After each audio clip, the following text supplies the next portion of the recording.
Welcome to my channel Crazy to Learn. Today we will discuss mathematics questions from previous high school contractual teacher recruitment exam. These questions are from 6th March second shift. Okay, let's start. Our first question is area in square cm of a quadrant of a circle with circumference 22 cm each. So what is given to you? Circumference of the circle is given to you. So we know that the formula for the circumference of the circle is 2 pi r. 2 pi r is the formula for circumference of the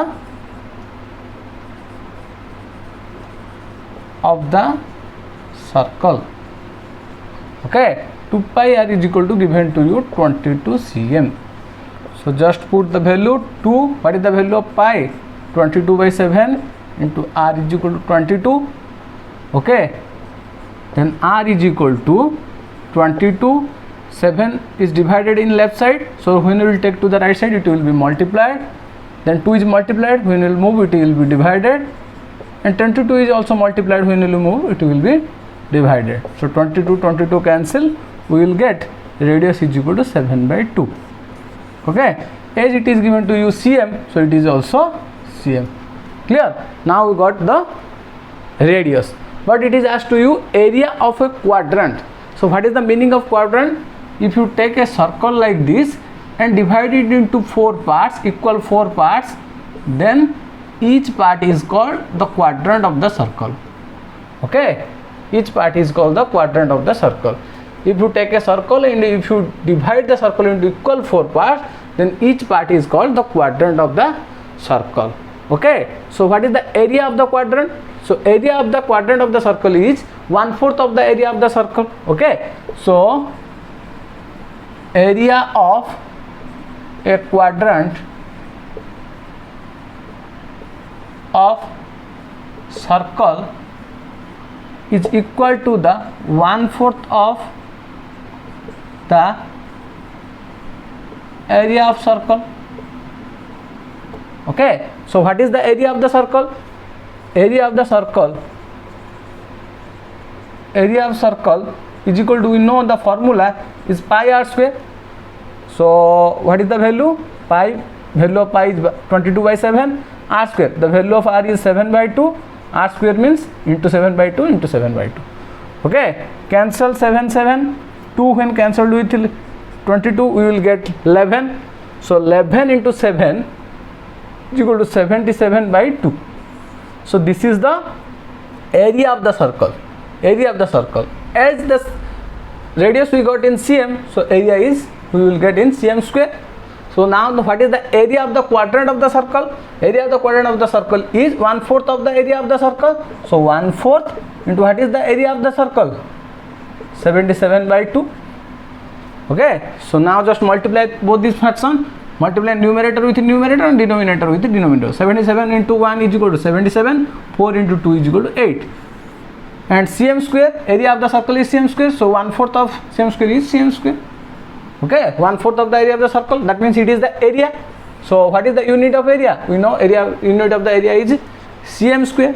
Okay, so it is asked to you area in square cm. Okay, so what is the answer?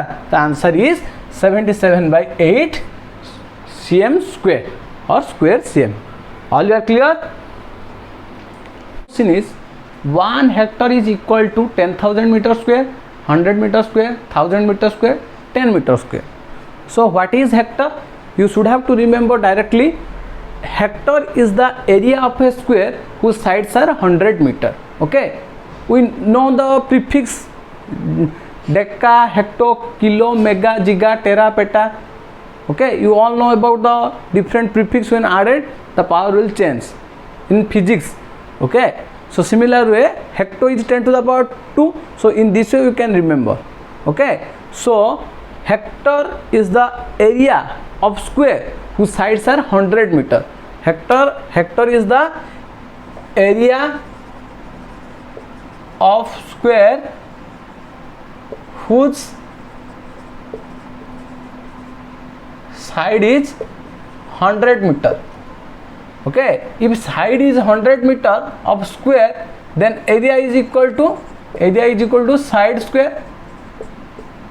Okay, side is equal to 100 meter, whole square is equal to 100 square is equal to 10,000 meter square.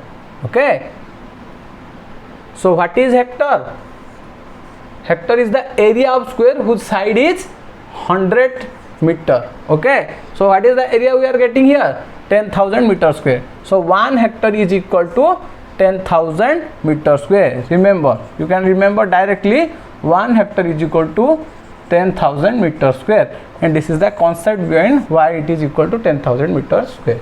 Okay, hectare is the area of square whose sides are 100 meter. So when you will find hectare is the unit of area, remember. Okay, hectare is a unit of area. Okay, this type of question may ask to you, hectare is the unit of which physical quantity? It is the area, not length. Okay, so area of the square whose side is 100 meter. Okay, Hector एक ऐसा area को represent करता है जिसका side है 100 metre, तो उसका area क्या होगा? 100 metre square, 100 metre whole square, then 100 का स्क्वायर है 10,000 metre square is metre square. So 10,000 metre square, 1 hectare is equal to 10,000 metre square. Clear? In one solution of the quadratic equation 2x square minus 7x is equal to 39 is. So we know the general form of the quadratic equation is x square plus bx plus c is equal to 0. Okay, then we should have to think two factor whose multiplication is ac and addition is b. Okay, then we can easily find the what are the solutions. So similarly, when you look at this equation according to our question, the equation is 2x square minus 7x is equal to 39. First convert it to general form, we will get 2x square minus 7x minus 39. When you move 39 to right side to left side, it will be negative, is equal to 0. 2x square minus 7x minus 39 is equal to 0. Then we will think two number whose multiplication is 39 into 2. 39 into 2, that means 78, and addition is 7. Multi-product is 78 and addition is 7. Which two number?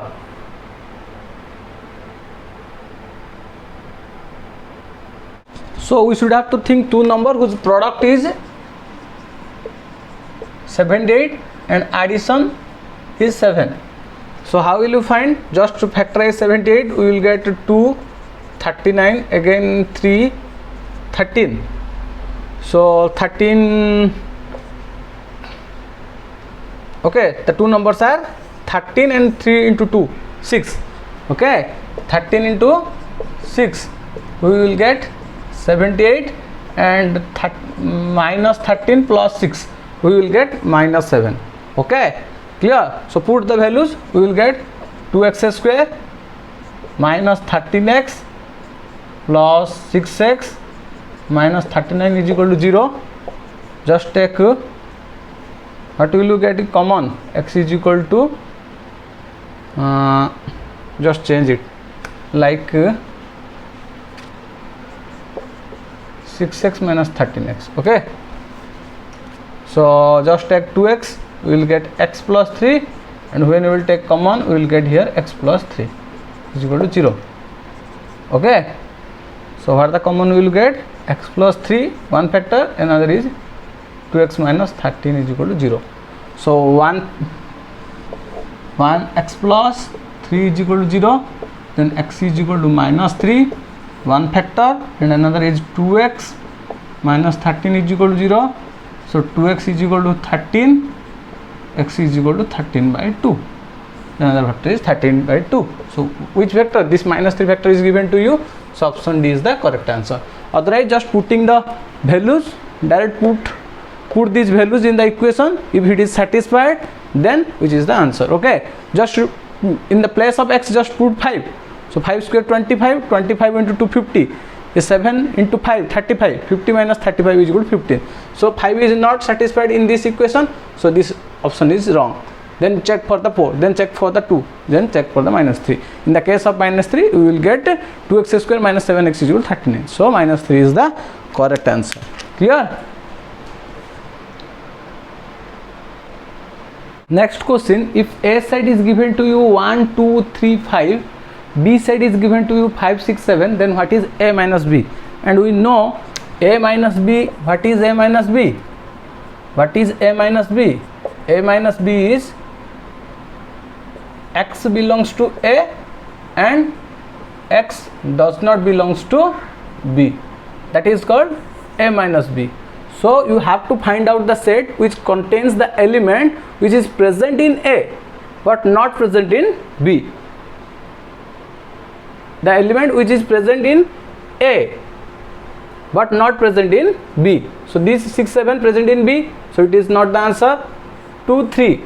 2, 3 present in a but not present in b. It is correct, but all the element is not given to you here. Then 1, 2, 3, 5 are the elements which are present in a but also present, 5 is also present in b. So this is not the correct answer. Okay, then 1, 2, 3. 1, 2, 3 is the all the element present in a but not present in b. Otherwise, okay, when you represent it in using the Venn diagram, if this is your a, this is your b, okay, the part which is present in a but not in b, which are these portions? These are the portion. This portion represents your a minus b part. Okay, so if you represent these things in Venn diagram according to our question, if you will go, so if this is your a set and this is your b set, what the elements present in a, b, c, a, b, the element 5 is common for both the cases, so just write in the intersection part. And what is the remaining things in a? 1, 2, 3. And what is the remaining things in b? 6, 7. Okay, so according to question, the Venn diagram is like this. Okay, now you will say what is present in this part?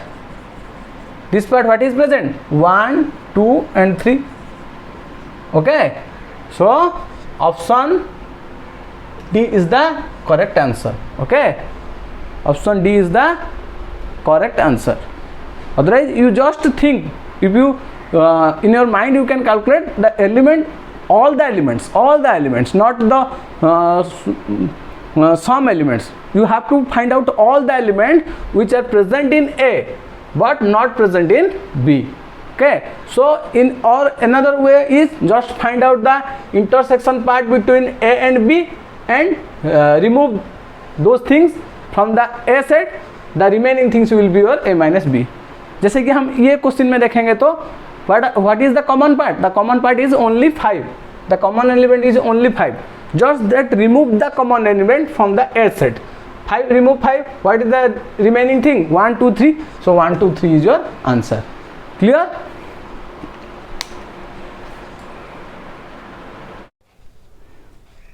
Our next question is, if fx is equal to x minus 4 divided by 2 root x, then f dash x at x is equal to 1 is. It is a very simple question, but here two functions are given to you in a single function, one function divided by another function.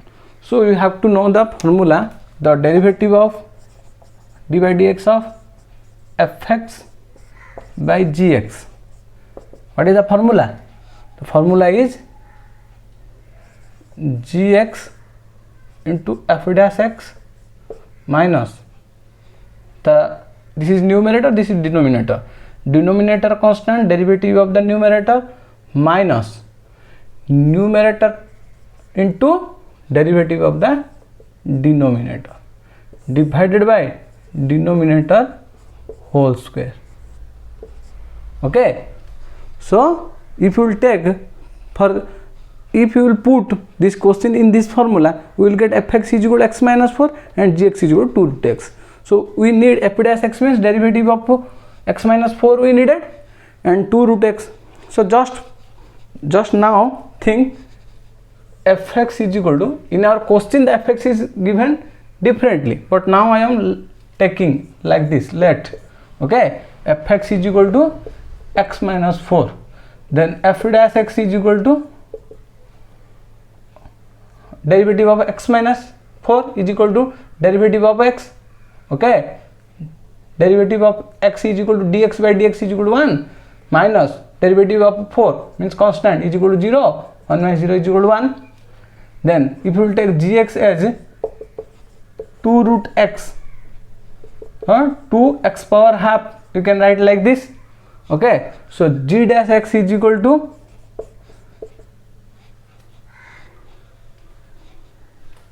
what will be the answer? We know the formula for derivative of xn, d by dx of xn is equal to nx power n minus 1. So similar way you have to know this formula. Okay, derivative of x power n is equal to nx power n minus 1. Similar when we'll go here 2 constant. Okay, coefficient of x is 2, x power half, half means half is n, here the half is n, so you have to move it to the front.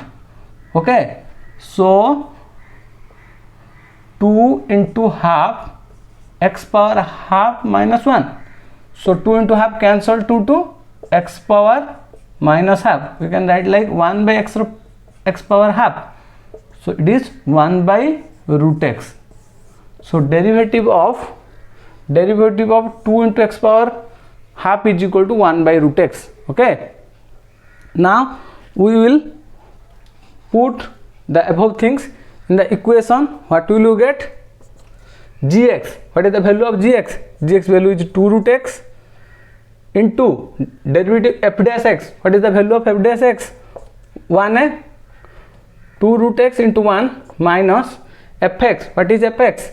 X minus 4 into g dash x. D dash is equal to into 1 root x divided by gx whole square. Gx, what is gx? Gx is 2 root x whole square. Okay, now in this is the derivative of x minus 4 divided by 2 root x. Okay, this is the derivative of x minus 4 divided by 2 root x. Now it is asked to you find the f dash x. F dash x, if you take this is as fx, then f dash x is, this is your f dash x. If you take fx is equal to x minus 4, then f dash x is equal to 1. If you take fx is this the total as the fx, then f dash is the derivative of the total. Okay, at x is equal to 1, just put x is equal to 1 in the above formula. Just in the place of x, just put 1. What will you get? 2 root 1 into 1. Root 1 is equal to 1 into 1. So 2 minus 1 minus 4, 1 by root 1. Root 1 is equal to 1. 1 by 1 is equal to 1. Okay, divided by 2 root 1. Root 1 is equal to 1 into 2 square. Okay, so 2 minus 1 minus 4 is equal to minus 3 divided by 2 square is equal to 4. So 2 minus 3 is equal to 2 plus 3 divided by 4. So 5 by 4. So what is the answer we are getting here? 5 by 4 is your correct answer. Our next question is, a card is taken out at random from a pack of 52 cards numbered 1 to 52. The probability that the number on the card is a prime number less than 20. So we know the probability rule is we should have to find the number of favorable event divided by total event. So what are the favorable event here? The favorable event is a prime number less than 20. A prime number less than 20. So we have to find out the prime numbers less than 20. Okay, prime number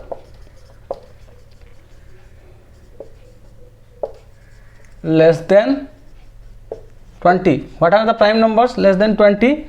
So we will start from 2 because 1 is not a prime number, not a composite number. We will start from 2, 3, 5, 7, 2, 3, 5, 7. 9 is not a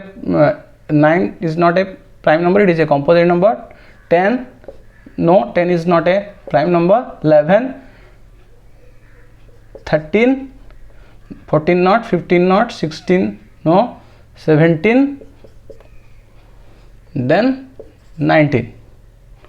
Okay, so how many prime number less than how many prime number we are getting? Less than 20. So total number of prime number which are less than 20 is 8, and total number of event means total number of card. We are choosing a card from a pack of 52 cards. So probability is equal to favorable event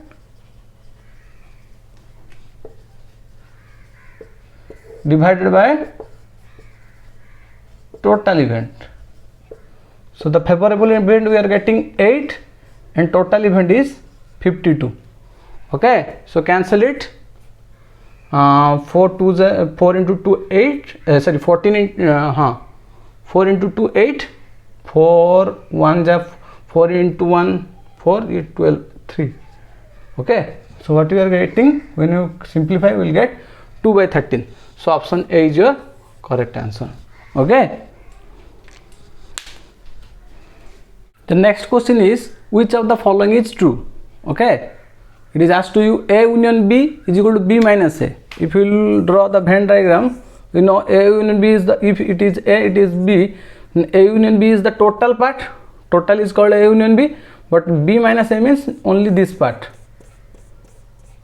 Only this part is your B minus A. This part is B minus A, but A union B means total part. Okay, this total part is your A union B. So A union B is equal to B minus A. It's not correct. A union B dash is equal to A dash union B dash. It's wrong. A union B is equal to A minus B. Similar way, if you will go, this is your A minus B. Okay, this is your B minus A, this part only, and this is your A minus B only. Okay, so it is also not correct. And from the De Morgan's law, we know A union B dash is equal to A dash intersection B dash. De Morgan's law. De Morgan's law states as A union B dash is equal to A dash intersection B dash, and A intersection B dash is equal to A dash union B dash. Okay, if it is union is given to you, when you open A dash, union will be intersection B dash, and when A intersection B dash is given to you, when you will open, we will get A dash, intersection is changed to union and B dash. Okay, like this you have to remember. So this is your De Morgan's law. So according to the De Morgan's law, this is the correct answer. So which one is correct? Option D is the correct, which is true. Our next question is, the largest integer that divides the product of any 4 consecutive integer is. So any 4 consecutive integer question when you will get, just if you will take the example, just like take the consecutive numbers are 1 2 3 4, and what are the product we are getting? 1 into 2 2, 2 into 3 6, 6 into 4 24.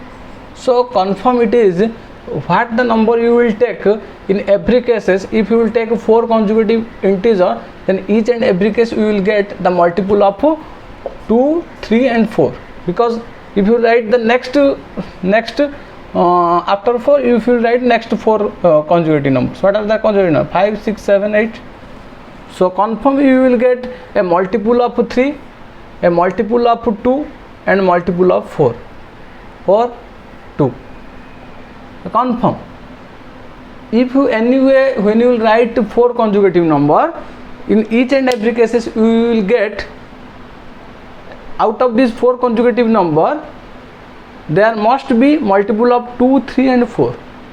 Okay, so if 2 3 4 are the common multiples, so what is the largest integer that divides the any 4 consecutive integer? The multiplication of 2 3 4, so 2 into 3 6, 6 into 4 24. So answer is 24. If you want its detailed description, if you are taking the number as it, you can solve it. If I will explain it, the video will be long. So in another video I will explain why when the 4 consecutive numbers were multiplied, it will be a multiple of 24. Okay, I will give its video. Okay, don't worry. Our next question is, the angle of elevation of the top of the tower from the 2 points at a distance A and B from the base and in the same straight line with it are complementary. Then find the height of the tower. This is a very simple question, but you have to understand the question. If you once understand the question, then it will be easy for you. Okay, first line by line we will go. The angle of elevation of the top of the tower from 2 points at a distance A and B from the base and in the same straight line. That means 2 points are in same straight line. One is at a distance, this is the tower. If you think this is your tower, okay, this is the base of the tower. So one is at a distance A from the base of the tower, and another point is at a distance B from the base of the tower. One point is here and another point is here. One point is at a distance A and another point is at a distance B. And the angle of elevation of the top of the tower from these 2 points are complementary. If you draw the angle of elevation from these 2 points, okay, so they both are complementary. What is the meaning of complementary? The meaning of complementary is the sum of the two angle is 90 degree. Yes or no? If we take this is the angle of elevation is theta 1 and this angle of elevation is theta 2, and according to our question it is asked to you the both angle of elevation are complementary to each other. So theta 1 plus theta 2 is equal to 90 degree. Okay, according to question, the sum of the angle of elevation from the 2 points, this is the top of the tower. Okay, we will take it as the tower. Okay, this is your tower. Okay, so angle of elevation theta 1 and theta 2 are complementary. So theta 1 plus theta 2 is equal to 90 degree. If you will now go for this triangle, okay, so we know the formula for the tan theta is equal to P by B. Okay, we know it. P is the perpendicular, B is the base. Okay, so for this triangle, if you will take it is the triangle 1 and this is your triangle 2. So for the triangle 1, the tan theta 1 is equal to P by B. P is the perpendicular. What is the perpendicular? The tower. If you will take that height of the tower is h. If you will take height of the tower is h. Okay, if you will take the height of the tower h, then tan theta 1 is equal to perpendicular by base. So perpendicular is the height. Perpendicular height is h divided by base. Base is a. So tan theta 1 is equal to h by a. Similarly, if you will go for the triangle 2, tan theta 2 is equal to perpendicular by base. Perpendicular is the height of the tower. So height divided by base. Base is the base distance is b. Okay, so tan theta 1 is equal to h by a, tan theta 2 is equal to h by b. And you have to remember another thing, when the theta 1 plus theta 2 is equal to 90 degree, then tan theta 1 into tan theta 2 is equal to 1. Remember this condition. When the theta 1 plus theta 2 is equal to 90 degree, at that case the tan theta 1 into tan theta 2 is equal to 1. When theta 1 plus theta 2 is equal to 90 degree, tan theta 1 into tan theta 2 is equal to 1. So tan theta 1 value is h by a into h by b is equal to 1. Then what will you get? H square by fb is equal to 1. Then h square is equal to fb. Then h is equal to square root of fb. Okay, h square by fb is equal to 1. So h square is equal to fb. Then h is equal to square root of fb. So h is asked to you. What is h? H is the height of the tower. So height of the tower, what we are getting here? The height of the tower is square root of fb. Sorry, this is not. It is given to you square root of a plus b. So the height of the tower is square root of fb. Option D is the correct one. Option D is the correct one. Our next question is, the roots of the quadratic equation are real and equal if the discriminant is dash 0. Okay, so we know that when the quadratic equations are real and equal, then the discriminant value d is equal to 0. Okay, so option D is the correct one. Okay, when d is equal to 0, then we will get the roots real and equal. If d greater than 0 will get real and distinct, and if t less than 0 then complex conjugate we will get. Okay, when the d is equal to 0 we will get real and equal roots, when d greater than 0 we will get real and distinct, okay, and when d less than 0 we will get complex conjugate. So as it is asked to you, for d value, for the equations are real and equal, roots of the equations are real and equal, then the discriminant is dash 0, d is equal to 0, is equal to 0. Okay, so for today this much. I will come with the remaining question in my second part. Till now this much. Take care, keep preparation. Bye bye.